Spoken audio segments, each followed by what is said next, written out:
Mire, con que no se salga del guión, a mí ya me vale. ¿Qué guión? Si esto es un sin Dios, que ni sintonía me pones. Eso se pone luego en la edición, no se preocupe. No tienes lo que hay que tener para ponerme a Sara Montiel. ¡Qué mujer! Uf. Una gran artista, sí señor. O a la voz. Que no ponemos a Frank Sinatra de sintonía. Ya lo hemos hablado más veces, profesor. Qué poco visionario eres, muchacho. Sinatra le daría glamour a la sección. Glamour, dice. Antes pongo a Elvis. Claro, los hippies van más con vuestro estilo, ¿no? Elvis no era hippie. Claro que era un hippie, como vosotros, que sois unos degenerados y vestís de cualquier manera. Bebéis, os dais a las drogas, yacéis con cualquiera. ¿Pero qué está diciendo? Hostia, que estamos grabando.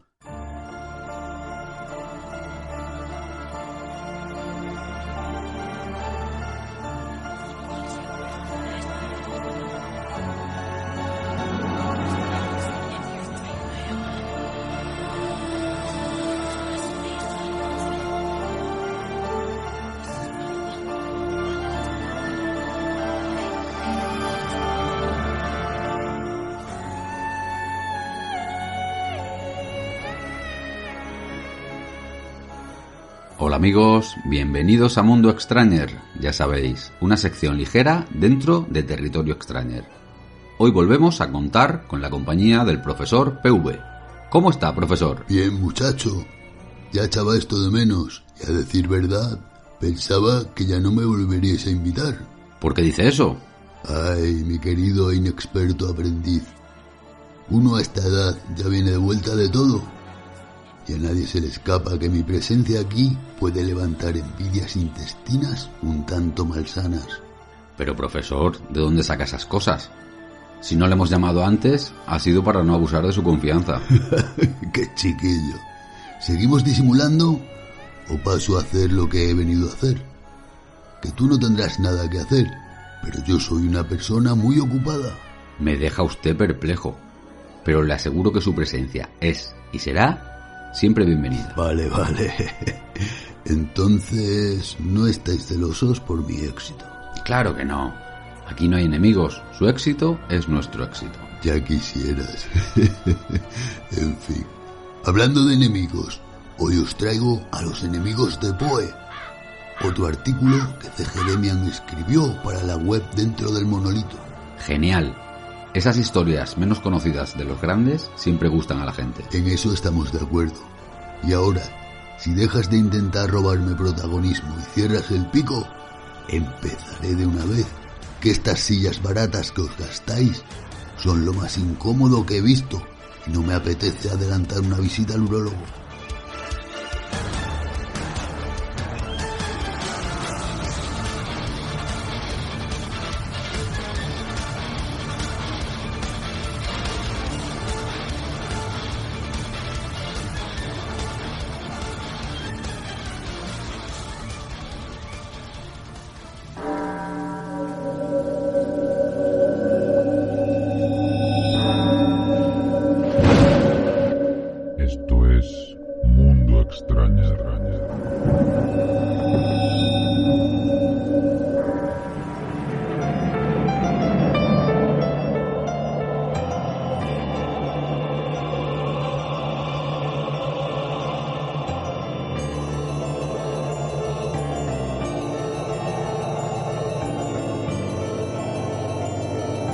Edgar Allan Poe es uno de los grandes maestros del terror en la literatura.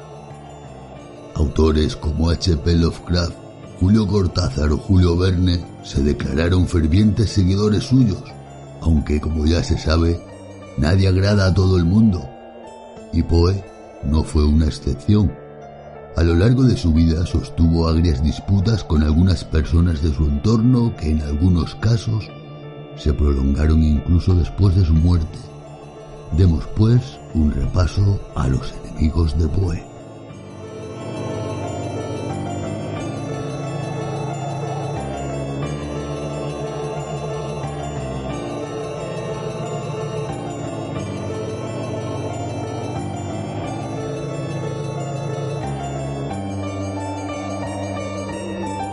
John Allan, el padre adoptivo de Edgar Allan Poe, fue el primero de la larga lista de enemigos que tuvo a lo largo de su vida.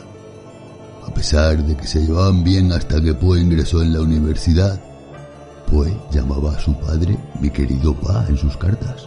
La relación entre ambos se deterioró, principalmente por temas económicos.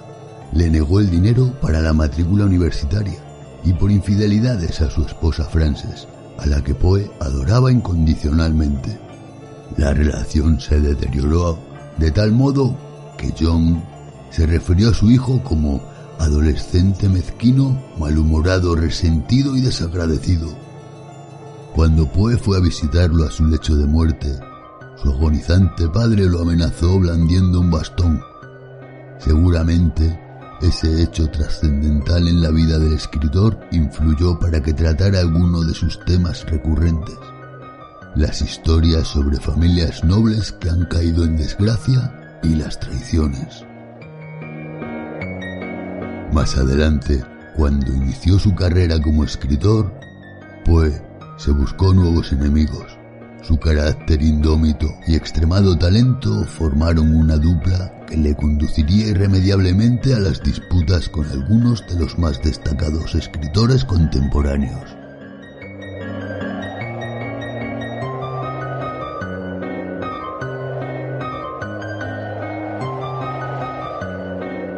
El escritor de Baltimore se granjeó un buen número de rivales en el campo de las letras con críticas como esta. En la sociedad se le considera una voz poética mucho más talentosa de lo habitual, un artista hábil y un hombre con conocimiento, pero una de sus capacidades menos notables es que es un imitador determinado y adaptador de ideas ajenas. Poe publicó esta crítica sobre Henry Wadsworth, derribándolo de su pedestal. Aunque hoy en día este tipo de periodismo no es aceptado, en el siglo XIX el periodismo era independiente y los redactores tenían absoluta libertad para escribir lo que quisieran. A pesar de lo ácido y despiadado de sus críticas, estas siempre se ciñeron a la literatura y nunca juzgaron las ideas expuestas. W. H. Auden diría de él que nadie en su época puso tanta energía en el intento de lograr que sus contemporáneos poetas tomaran su oficio en serio. Poe tuvo que ganarse la vida mediante colaboraciones periodísticas, ya fuera publicando su propia obra o haciendo crítica literaria. En esta segunda vertiente, era muy puntilloso en lo que respecta a la gramática y el estilo. Supongo que exigía a todo el mundo la misma genialidad de la que él hacía gala.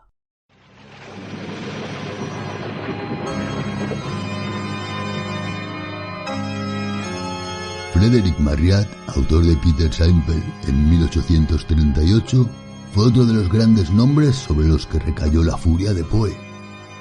Aunque Marryat era un superventas de la época, a Poe esto no pareció impresionarle demasiado y lo calificó de mediocre.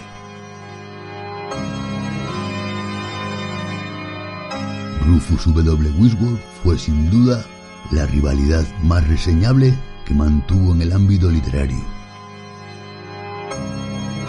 Wisworth era un conocido periodista, poeta, editor y crítico literario que publicó una antología titulada Los poemas y la poesía de América, que reunía a los que a criterio de Wisworth eran los mejores poetas del país. A esta antología le seguirían otras del mismo estilo, y Edgar Allan Poe fue incluido en ellas, a lo que el autor del Cuervo respondió con un artículo en el que discutía la calidad de algunos de los autores con los que compartía antología. Este hecho desencadenó una gran rivalidad que se prolongaría hasta el fin de la vida de Poe, e incluso después de su muerte. Esta hostilidad se exacerbó cuando Wisworth obtuvo el puesto de redactor que había ocupado Poe en Graham Magazine, recibiendo un salario mayor al suyo.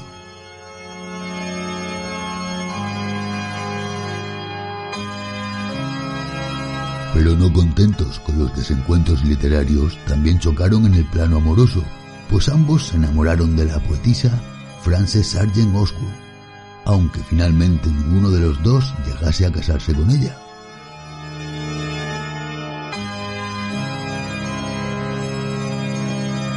2 días después del fallecimiento de Edgar Allan Poe, apareció una esquela en el periódico New York Tribune firmada por alguien llamado Ludwig, aunque muchos encontraron la mano de Wisworth detrás de ese nombre.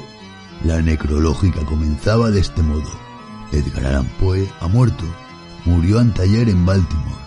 Esta noticia sorprenderá a muchos y algunos se apenarán.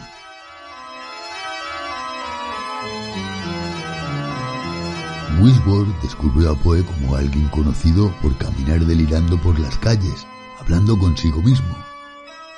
También afirmaba que era arrogante, que asumía que todos los hombres eran villanos y que se enojaba con facilidad. No obstante, la mayor parte de estas acusaciones son tomadas casi literalmente de la descripción que hace Edward Bulwer Lytton de su personaje Francis Vivian de la novela The Castons. A pesar del odio mutuo que se profesaban, Wisworth consiguió convertirse en el albacea literario de Poe, cargo que aprovechó para tratar de destruir la reputación como escritor del fallecido. En la biografía incluida en Memorias del autor, una recopilación de la obra completa de Poe, Wisworth lo presentaba como un depravado, borracho y perturbado por las drogas. Aunque muchos amigos de Poe como Charles Frederick Beard, Sarah Helen Whitman o George Rex Graham se quejaron por el modo en que había sido descrito el difunto. La biografía de Wisworth se hizo muy popular. No olvidemos que al ser humano le atraen los chascarrillos y el morbo.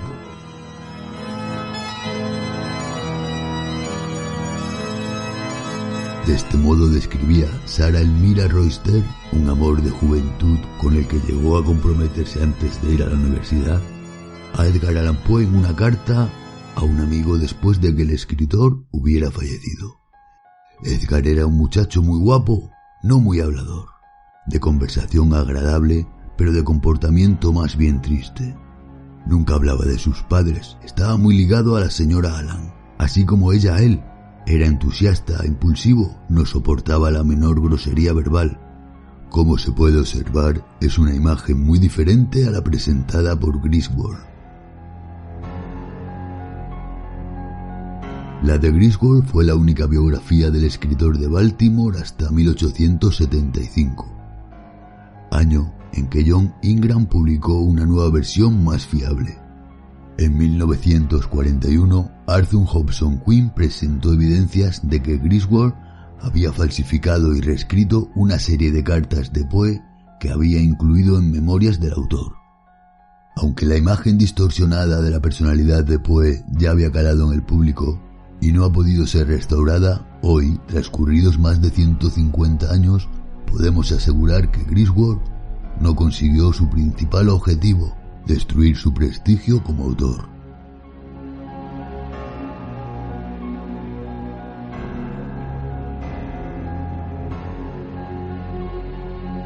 Thomas Dunn English fue otro de los nombres que marcaron la vida de Edgar Allan Poe. Político, compositor y escritor, mantuvo una buena amistad con el de Baltimore hasta que se enemistaron por un asunto relacionado con la poetisa Elizabeth F. Elliot. Ella pedía a Poe la devolución de unas cartas que le había escrito y que Poe afirmaba haberle ya devuelto. Cuando el hermano de Elizabeth se presentó en la casa de Poe para reclamar las cartas, English, que casualmente también estaba allí, no creyó la versión de Poe. Acusado de mentiroso, Poe se enzarzó en una pelea a puñetazos con English. El resultado de la pelea fue incierto. Poe más tarde afirmaría: le di a English una paliza que recordará hasta el día de su muerte, aunque English siempre mantuvo que la victoria fue suya.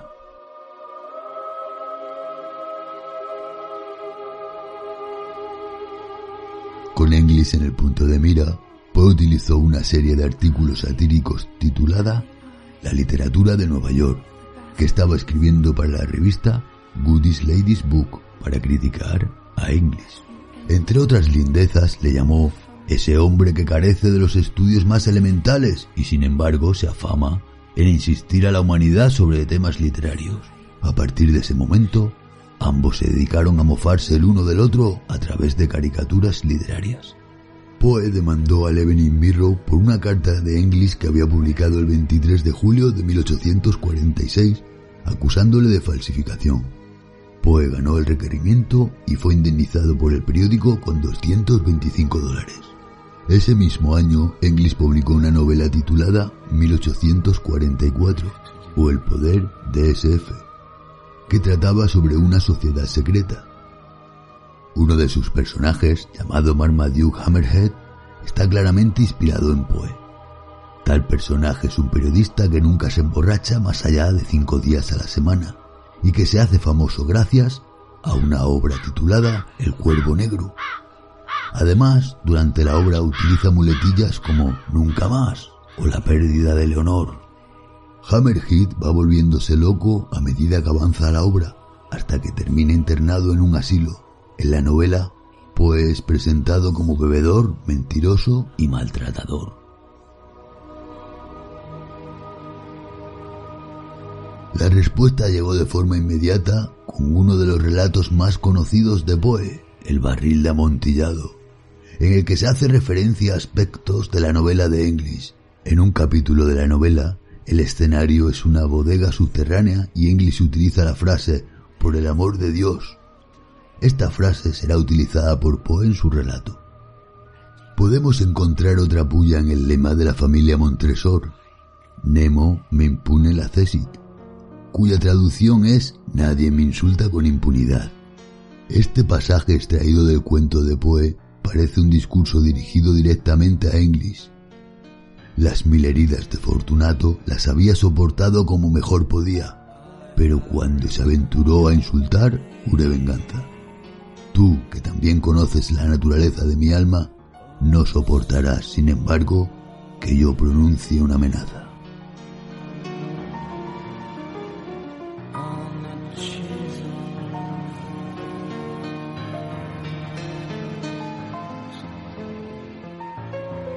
En 1848, English emprendió la publicación de una hoja satírica semanal en la que utilizaba el seudónimo John Donkey. Allí se despachó en contra de Poe, como también de otros escritores como Gridley, lo cual le acarreó muchas demandas que conllevaron la cancelación del folleto. En 1870, English era editor de la revista The Whole World. Allí encontró la ocasión para lanzar 2 artículos que culminarían su venganza. Uno a favor de R.W. Wisworth y otro una agria crítica a Poe. En esta ocasión, su rival ya no estaba vivo para responderle.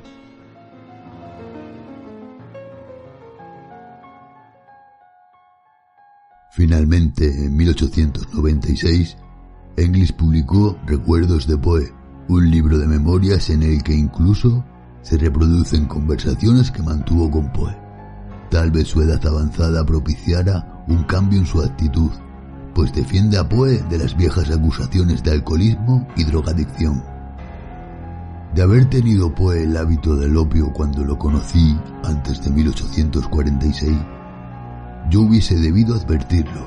Como médico y como persona observadora, lo habría descubierto durante sus frecuentes visitas a mi casa, las mías a la suya, o en nuestros muchos encuentros.